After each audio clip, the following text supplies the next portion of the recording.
لیکن آپ نے جیسے کہا کہ ایک طرف قتل ہو رہے ہیں، اسیسینیشنز ایک طرف ہو رہی ہیں، ابھی ان کی طرف سے کوئی اٹیک یا کوئی پالیسی ایسی نہیں آئے گی کہ پھر دوسری طرف بھی اسیسینیشن شروع ہو جائیں؟ اور ان دونوں گروپس کی لڑائی میں ٹی ٹی پی کہاں کھڑی ہے؟ ٹی ٹی پی تو اس وقت الگ بیٹھی ہوئی ہے، وہ نہیں اس کا جنگ کا حصہ نہیں لے رہی۔ اسے پتہ ہے کہ اگر اس نے داعش کے ساتھ سائڈ کیا تو طالبان جو ہے، گورنمنٹ جو ہے، وہ اپنا ہاتھ اٹھا لے گی اور پھر پاکستان کو کھلی چھٹی مل جائے گی ان کو اٹیک کرنے کی۔ اس لیے وہ اور یہی وجہ ہے کہ طالبان ٹی ٹی پی کو کچھ نہیں کرتے، ان کو ڈر ہے کہ ادھر نہ مل جائیں، اور وہ ایک تھریٹ ہے، وہ ملے نہیں ہیں مگر تھریٹ ہے۔ مگر یہ جو اسیسینیشن ہوئی ہے خلیل کی ان کابل، دیٹ تو داعش نے اس کو کہا کہ ہم نے کیا ہے۔ اب میرا نہیں خیال داعش نے یہ کیا ہے، یا ہو سکتا ہے داعش کے اندر کوئی لوگ ہوں جن کو کہہ کے تو کروا دیا ہو کسی اور نے، because he was not a threat to the Daesh. I mean, he was a rehabilitation minister. یہی تھا نا، ریفیوجیز کے لیے تھا، تو اس کے ساتھ داعش کو کیا ان کے ساتھ تکلیف ہو سکتی ہے بغیر حقانی نیٹ ورک؟ نہیں تو جو آج کا اٹیک ہے اس کا کلیم ابھی تک جو اطلاعات ہیں ان میں تو کوئی سامنے نہیں آیا، کوئی کلیم کرے گا؟ نہیں، کلیم کرتے بھی ہیں لوگ، نہیں بھی کرتے، کلیم کرنے کے ریزنز بھی ہوتے ہیں۔ کبھی تو صرف کوئی ایسا ان نون گروپ ہوتا ہے، وہ اپنا نام کو شہرت دینے کے لیے کلیم کر لیتا ہے، حالانکہ ان کا تعلق نہیں ہوتا، کیا انہوں نے نہیں ہوتا، مگر وہ نام اپنا لے کے۔ مگر یہ جب اس قسم کی کلیئرٹی کے ساتھ پتہ نہیں چلتا نا، تو پھر آپ سمجھیں کہ اس کے پیچھے سازش ہے، اور وہ اوپنلی اپنا ہاتھ نہیں دکھانا چاہتے۔ ٹھیک ہے۔ اچھا سیٹھی صاحب، صرف یہاں حملہ نہیں ہوا بلکہ ہم نے دیکھا کہ کوئٹہ میں بھی اور کوہاٹ میں بھی اٹیکس ہوئے ہیں، اس سے پہلے بلوچستان میں بھی حملے بڑھے ہیں۔ مین وائل ہم نے ٹی ٹی پی کی طرف سے کھلے عام یہ دھمکی بھی سنی تھی کہ پاکستان میں حملوں کو بڑھایا جائے گا۔ اس سے پہلے جو ان کے امیر ہیں انہوں نے کچھ عرصہ پہلے جب انخلا ہوا امریکہ کا تو انہوں نے پاکستان پر اپنے اٹیکس میں کمی کی تھی، لیکن جیسے پاکستان کی طرف سے ایئر اسٹرائکس ہوئی تو انہوں نے حملوں کی تعداد میں اضافے کی دھمکی دی۔ آپ کے خیال میں اس دھمکی کو معمولی سمجھا جانا چاہیے؟ آنے والے وقتوں میں اس میں اضافہ ہوگا یا مذاکرات فوری طور پر آگے بڑھانے چاہیے؟ مذاکرات تو ہوں گے نہیں، ڈیڈ لاک۔ مجھے نہیں نظر آتا کہ پاکستان کی حکومت اور ٹی ٹی اے جو ہے ان کے درمیان کوئی ایسے مذاکرات ہوں گے جس کے ساتھ بلوچ انسرجنسی کو روک دیا جائے گا، انڈیا کا ہاتھ کم ہو جائے گا اور ٹی ٹی پی کو بھی روک دیا جائے گا۔ مجھے نظر نہیں آ رہا، مجھے یہ معاملہ ریزالو ہوتا نظر نہیں آ رہا۔ چائنا بھی ابھی کوئی رول ادا نہیں کر رہا، پاکستان کے سارے روٹس بند پڑے ہیں اور ایک دوسرے کو ٹرسٹ نہیں کر رہے، اور یہ جو اسیسینیشن شروع ہو گئی ہیں اس کے ساتھ اور بھی ڈسٹرسٹ بڑھ جائے گا، اعتماد اور بھی کھوئیں گے۔ اور مجھے ایسے لگتا ہے کہ یہ کچھ عرصے تک یہ اس قسم کی بومبنگ کیمپین چلے گی اور اسیسینیشنز بھی ہوں گے، ٹارگیٹڈ اسیسینیشنز ہوں گے۔ مجھے کوئی ابھی سلوشن نظر نہیں آ رہی۔ اور اس سے افغانستان میں خانہ جنگی ہو سکتی ہے؟ خانہ جنگی نہیں ہوگی، مگر اگین وہاں کیونکہ وہ افورڈ نہیں کر سکتے، ہاں دے ول آل لوز آؤٹ۔ دیکھیے ابھی ہم نے ایک اور فورس ہے جس کی ہم نے بات ہی نہیں کی، وہ فورس ہے ناردرن الائنس جو پرانے زمانے کا تھا، ہاں جہاں تاجک اور ازبیک کٹھے ہو کے شمالی اتحاد، ہاں تو وہ ابھی کٹھے ہو رہے ہیں، تو دیکھیں گے آگے جا کے تھریٹس ان کو کیا ہوتی ہے، مگر یہ اسٹیبلٹی نہیں آئے گی افغانستان میں۔ سر صاحب، ہم ہمیشہ پاکستان میں پولیٹیکل پولرائزیشن کی بات کرتے ہیں، وہی موضوع گفتگو ہوتا ہے، لیکن پاکستان کے دو بڑے مسائل اس سے زیادہ بڑے ہیں اور ایک عرصے سے ہیں جب سے پاکستان بنا ہے، معیشت اور دوسرا امن و امان کی صورتحال۔ پاکستان نے دہشت گردی کے خلاف جنگ بھی لڑی، لیکن اس کے باوجود ہم دیکھ سکتے ہیں کہ کلا کما نہیں ہوا ان عناصر کا جو پاکستان کے لیے ہمیشہ تھریٹ رہے ہیں۔ اب 2024 کو مہلک ترین سال قرار دیا گیا تھا، ایک دہائی کا پاکستان کے لیے، جس میں 2500 سے زائد افراد جو ہیں وہ شہید ہوئے، سیکیورٹی پرسنلز بھی ان میں ہیں، باقی سویلینز تھے۔ لیکن اب 2025 کا جیسے آغاز ہوا ہے تو حملوں میں شدت آئی ہے، جنوری کو میں اچھا خاصا اضافہ دیکھا گیا حملوں کی تعداد میں، اور اب جو آج کا حملہ ہے وہ سگنیفیکنٹ اس لیے ہے کہ اس میں ایک مدرسے کے سربراہ کو ٹارگٹ کیا گیا ہے، اور نماز جمعہ کی ادائیگی کے بعد مولانا حامد الحق صاحب جو کہ مولانا سمیع الحق صاحب کے صاحبزادے ہیں، ان کے بعد انہوں نے 4 سنبھالا تھا، ان کو ٹارگٹ کیا گیا۔ اب جو ان کی ٹارگٹ کلنگ ہے اس کے بہت سے محرکات ہیں، اور ہر کوئی اس وقت یہ اندازہ لگانے کی کوشش کر رہا ہے کہ ان کی جو شہادت ہے یا ان کی جو ہلاکت ہے وہ کن عوامل کا نتیجہ ہو سکتی ہے اور اس کی جڑیں کہاں تک جاتی ہیں، اور یہ پاکستان میں جو دہشت گردی کی لہر ہے کیا یہ افغانستان اسپیسیفک ہے یا اور بھی فیکٹرز ہو سکتے ہیں؟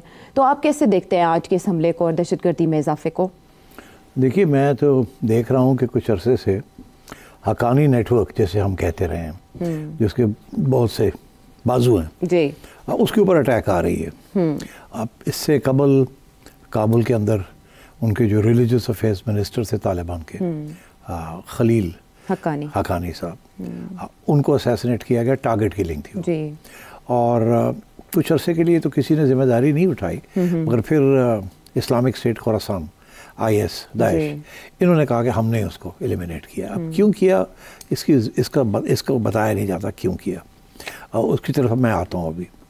اب اس کے بعد ہمارے سننے میں یہ آ رہا ہے کہ سراج حقانی جو کہ ان کے انٹیریئر منسٹر ہیں، جن کا تعلق پاکستان کی انٹیلیجنس ایجنسیوں کے ساتھ کافی کبیر عرصے سے تعلق رہا ہے، اور وہ ہمیشہ گو بٹوین رہے ہیں. سب سے زیادہ اٹیکس بھی سراج حقانی کی طرف سے اور خلیل حقانی کی طرف سے ہوتے تھے ڈیورنگ امریکن ٹائمز، اور اس کے بعد بھی ابھی بھی جنرل فیض جب گئے تھے کابل تو سراج حقانی اور خلیل حقانی سے ملاقاتیں ہوئی تھی. تو حقانی نیٹ ورک کے ساتھ ہماری انٹری تھی ٹو دا طالبان. اخندزادہ صاحب جو ہیں، جو کہ اس وقت ان کے ایڈیولوجیکل ہیڈ ہیں، اور جو جیسے خمینی ہیں ایران کے اندر، تو اخندزادہ صاحب جو ہیں ہبت اللہ، وہ جو قندھار میں ہیں، وہ ہی از دا ہیڈ. اور ملا عمر جو اس سے پہلے جو ہیڈ تھے طالبان کے، ان کے جو صاحبزادے ہیں ملا یعقوب، وہ ڈیفنس منسٹر ہیں. تو اب یہ صورتحال ہے، تو اس پہ کافی قسم کی ٹینشنز چل رہی ہیں. ایک تو اخندزادہ صاحب جو ہیں وہ کنزرویٹو ہیں، اور وہ سمجھتے ہیں کہ جو آرتھوڈاکس اسلام ہے وہی انہوں نے یہاں چلانا ہے، اور کسی قسم کی ریلیکسیشن نہیں کرنی انڈر اینی پریشر. مگر انہوں نے اپنے لوائلسٹ کو ہر جگہ پہ کرٹیکل جگہ پہ رکھا ہوا ہے. مگر اس کے باوجود پھر بھی جو لوگ ان سے پورا اتفاق نہیں کرتے کرٹیکل ایریاز میں، جیسے ڈیفنس منسٹر ہے جس کا بھی ذکر کیا ہم نے، جیسے انٹیریئر منسٹر ہیں ان کا ذکر آیا، اور ڈیفنس منسٹر جو ہیں وہ ہیں ملا یعقوب جو ہیں وہ صاحبزادے ہیں ملا عمر کے. تو اب اس قسم کی وہاں انفلوئنشل پارٹیز ہیں، اس میں کافی ڈویژنز ہیں. پہلے تو یہ ڈویژن ہے between some of these people and Akhundzada sahib. وہ کیا ہے؟ اخندزادہ صاحب کہتے ہیں کہ خواتین کی آزادی نہیں ہونی، خواتین کی تعلیم نہیں ہونی، ہیومن رائٹس ایشوز ہمارے لیے ایشوز نہیں ہیں، فارن ایڈ ہم نے نہیں لینی. وہ بالکل ایک کنزرویٹو آرتھوڈاکس قسم کی ریاست چلانا چاہتے ہیں. یہ سب لوگ جو ہیں یہ سمجھتے ہیں کہ ہمارے تعلقات بھی ہونے چاہیے، اور اسلامک اسٹیٹ ہم بنائیں گے مگر اس پہ فارن ریلیشنز بھی ہونے چاہیے، اور کچھ ایسی چیزیں ہیں جو کہ we should consider. For example women's education, human rights, تھوڑا بہت میڈیا کی آزادی اینڈ سو آن. اچھا، تو یہ میجر ڈفرینس ہے. یہ سب لوگ ایک طرف ہیں آن دیز ایشوز، اور اخندزادہ صاحب دوسری طرف ہیں. پھر ایک اور بھی ایشو ہے. کیا؟ اب اس میں یہ ہے کہ یہ جو دوحہ والے ہیں، جن لوگوں نے دوحہ کے اندر امریکہ کے ساتھ بیٹھ کے مذاکرات کیے تھے for the exit of the Americans, ان میں ملا عبدالغنی برادر صاحب ہیں، ملا برادر تھے، اور اسٹینکزائی صاحب. اسٹینکزائی صاحب جو تھے وہ ڈپٹی فارن منسٹر رہے ہیں، اور برادر صاحب جو ہیں وہ تو ڈپٹی پرائم منسٹر ہیں. اچھا، وہ یہ کہتے ہیں کہ جی ہماری وجہ سے آپ کو یہ موقع ملا یہاں آنے کا، اور وہ بھی یہ سمجھتے ہیں کیونکہ ان کے انٹرنیشنل کانٹیکٹس تھے، وہ بھی چاہتے ہیں کہ انٹرنیشنل کمیونٹی کے ساتھ بات چیت رہے، امداد لی جائے، اور ماڈرن اسٹیٹ بنایا جائے. کنزرویٹو ہیں مگر وہ ان کا جو ایمفسس ہے وہ سلائٹلی ڈفرینٹ ہے. تو اخندزادہ صاحب ان کو بھی ٹرسٹ نہیں کرتے، اور وہ کہتے ہیں کہ ہمارا بہت بڑا رول تھا. اچھا، یہ ساری چیزیں جو ہے انٹرنلی چل رہی تھی، اور مگر باہر نہیں نکلتی تھی، کوئی اوپن ریوولٹ نہیں تھا کوئی، مگر یہ کلیئر تھا کہ ڈفرینسز آف اوپینین ہے کہ کیسی ریاست بنانی چاہیے. اچھا، اس صورت میں اخندزادہ صاحب جو ہے وہ بڑی ہارڈ لائن لے رہے تھے. ابھی حال ہی میں اسٹینکزائی صاحب جو ہیں انہوں نے باتیں شروع کر دی کہ خواتین کی تعلیم ہونی چاہیے، ان کے اوپر جو پابندیاں لگائی ہیں سخت قسم کی ہٹانی چاہیے. یہ نہیں کہ ان کو ماڈرن بنا دیا جائے، کوئی لبرل بنا دیا جائے، مگر صرف اتنا ہی کہ یار یہ اس قسم کی پابندیاں آج کل کے دور میں، اور اوپر سے انٹرنیشنل کمیونٹی جو ہے وہ شور ڈالے ہوئے ہیں، اور انٹرنیشنل کمیونٹی امداد دینا چاہ رہی ہے، ڈپلومیٹک ریلیشنز بنانا چاہ رہی ہے. تو یہ سارے وہ لوگ ہیں جن کی انٹرنیشنل تعلقات ہیں. اخندزادہ صاحب کے بالکل نہیں تھے. یہ جو برابر صاحب ہیں، اسٹینکزائی صاحب ہیں، حقانی نیٹ ورک ہے، انہوں نے سب نے internationally they are renowned and they have contacts, اور ان کے تعلقات رہے ہیں، اور وہ چاہتے ہیں کہ اب ان کو ایکسٹینڈ کر کے افغانستان کو تھوڑا سا ماڈرنائز کیا جائے، مگر وداؤٹ لوزنگ آئیڈیالوجی. مگر وہ دوسرے صاحب جو ہیں ان کا جو گروپ ہے وہ کہتے ہیں نو. تو ایک تو یہ ٹینشن چل رہی ہے طالبان کے اندر. اسی لیے کچھ لوگ مارے بھی جا رہے ہیں, اب ٹارگٹ ہو رہے ہیں. اب تو الزام یہی لگ رہا ہے کہ یہ کوئی انٹرنل پاور سٹرگل ہے جس میں اخندزادہ صاحب کے ہارڈ لائنرز جو ہیں وہ دیکھتے ہیں کہ اخندزادہ صاحب پسند نہیں کرتے کوئی باتیں, اور وہ شاید خود ایکشنز لے رہے ہیں ان لوگوں کے خلاف. دوسری طرف اب سنک رضوی صاحب جو ہیں, جب انہوں نے یہ بیان دیا کہ تعلیم ہونی چاہیے بچوں کی, اور میں نہیں اگری کرتا جس قسم کی پالیسی کی جا رہی, تو اخندزادہ صاحب نے ان کی گرفتاری کے وارنٹس ایشو کر دیے, اور وہ UAE چلے گئے, اور وہ انہوں نے ڈیفنس منسٹر کے ساتھ مل کے اپنے آپ کو نکلوا دیا وہاں سے. تو ڈیفنس منسٹر صاحب جو ہیں ملا یعقوب, اور وہ بھی اب نظروں میں آ گئے ہیں اخندزادہ صاحب, کیونکہ انہوں نے سنک رضوی صاحب کو نکال دیا. اب وہ دبئی میں جا کے بیٹھ گئے. اب وہ کہہ تو نہیں رہے کہ میں خلاف ہوں, مگر وہ ظاہر ہے سب یہی کہہ رہے ہیں کہ یہی وجہ تھی کہ وہ نکلے. اب وہ کہہ رہے ہیں آڈیو آئی تھی ان کی جس میں مگر انہوں نے یہ کہا تھا کہ میں نے انہوں نے الزام اخندزادہ صاحب کے اوپر نہیں لگایا, مگر انہوں نے یہ کہا کہ میں سمجھتا تھا کہ میری گڑبڑ ہونے والی ہے تو بڑھ نکلا ہے. مگر ابھی تو وہ یہ کہہ رہے ہیں صرف کہ جی میں بیمار ہوں. اچھا, مگر یہ ڈفرینسز تو ہو گئے نا اب, تو یہ بڑھیں گے, یہ کم نہیں ہوں گے, کیونکہ اب لوگ مارنے شروع کر دیے ہیں. جی, اب وہ جو مر رہے ہیں وہ ایک سائڈ کے لوگ مر رہے ہیں, ایک سائڈ کے مر رہے ہیں, دوسری سائڈ کے نہیں. اچھا, تو یہ because what ever the reason, because دوسری سائڈ جو ہے وہ بڑی پاورفل سائڈ ہے. اس کے باوجود کہ جو ڈیفینس منسٹری ہے اور انٹیریئر منسٹری جو ہے وہ اپوزیشن کے پاس ہے, ان کے وہ لوگ جو تھوڑے سے لبرل ہونا چاہتے ہیں, مگر جو آرمی جو ہے نا, ڈیفینس منسٹری اپنی جگہ پہ, پر جو کمانڈرز ہیں لوکل وہ basically they are loyal to Akhundzada. Hard liners ہیں وہ, اور شریعہ, اسلامی شریعہ, اس قسم کی وہاں سچویشن ڈیولپ ہو رہی ہے. اور یہ صاحب جو خلیل صاحب جو ہیں جو مارے گئے ہیں, یہ پہلے, اور خلیل حقانی صاحب تب, اور آج حامد الحق صاحب. اصل میں حامد الحق صاحب پاکستان میں یہ کام کر رہے تھے کہ وہ بھی عورتوں کی تعلیم کے, ان کا جو بہت امپورٹنٹ رول تھا, اور میرا خیال ہے اسی وجہ سے ان کو ایلیمنیٹ کر دیا گیا. ان کا رول یہ تھا, یاد رہے کہ یہ حقانی نیٹ ورک ہے کیا. حقانی نیٹ ورک کے جو سب سے جو فاؤنڈر جو تھے حقانی صاحب, وہ JUI کے فاؤنڈر تھے. لوگوں کو نہیں پتا کہ JUI کے اندر حقانی نیٹ ورک, جو بعد میں حقانی نیٹ ورک بنا ہے, اس وقت grandfather of this gentleman who was killed, Maulana Sami الحق کے والد صاحب عبدالحق حقانی, وہ تھے جو کہ فاؤنڈر تھے JUI کے. انہوں نے ہی یہ دارالعلوم جو ہے یہ حقانیہ بنایا. تو یہ سمیع الحق بھی اسیسنیٹ ہو گئے, ان کے صاحبزادے بھی اسیسنیٹ ہو جائے. سمیع الحق صاحب کا بھی تعلق ہماری انٹیلیجنس ایجنسیوں کے ساتھ بہت لمبا چوڑا تھا, اور شاید ایک ایسی سٹیج آئی جیسے لگا کہ یہ ہم پرابلم کریٹ کر رہے ہیں, یا ایک سائڈ کے لیے یا دوسری سائڈ کے لیے, تو ان کو ایلیمنیٹ کر دیا گیا.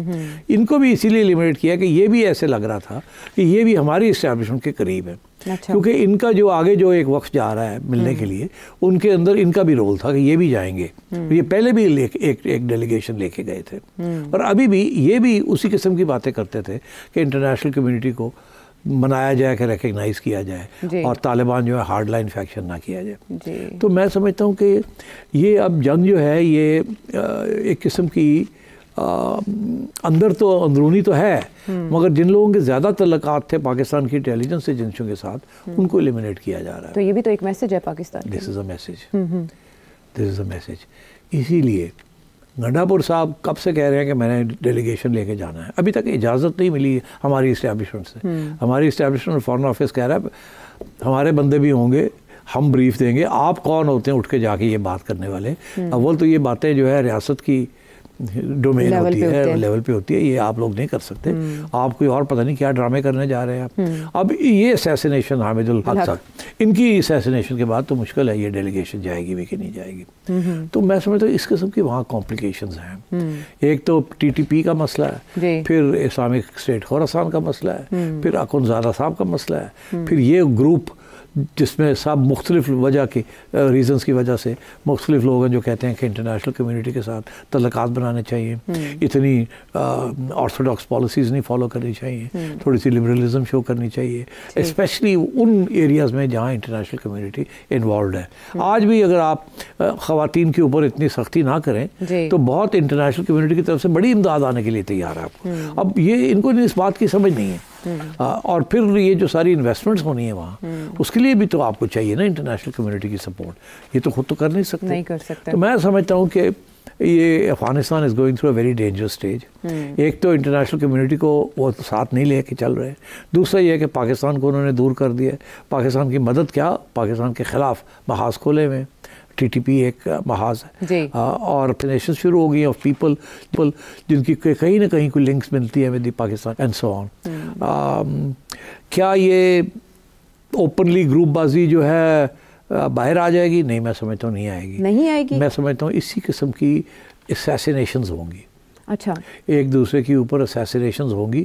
یہ نہیں ہوگا کہ جناب سپلٹ ہو گئی ہے اور وہ اپنے ہتھیار لے کے اور اپنی گروپ لے کے اور آرمڈ سٹرگل شروع کر دی ہے ان کے درمیان, وہ شاید نہیں ہوگا. شو میں ساتھ دینے کا شکریہ. افغانستان کا معاملہ اور اس کو لے کر ڈونلڈ ٹرمپ کی طرف سے اہم اسٹیٹمنٹ سامنے آنا کہ جو انخلا کے وقت اسلحہ چھوڑا گیا تھا اور بگرام ایئر بیس ہم اس لیے واپس لیں گے کہ چائنا پر نگاہ رکھنے کے لیے ضروری ہے.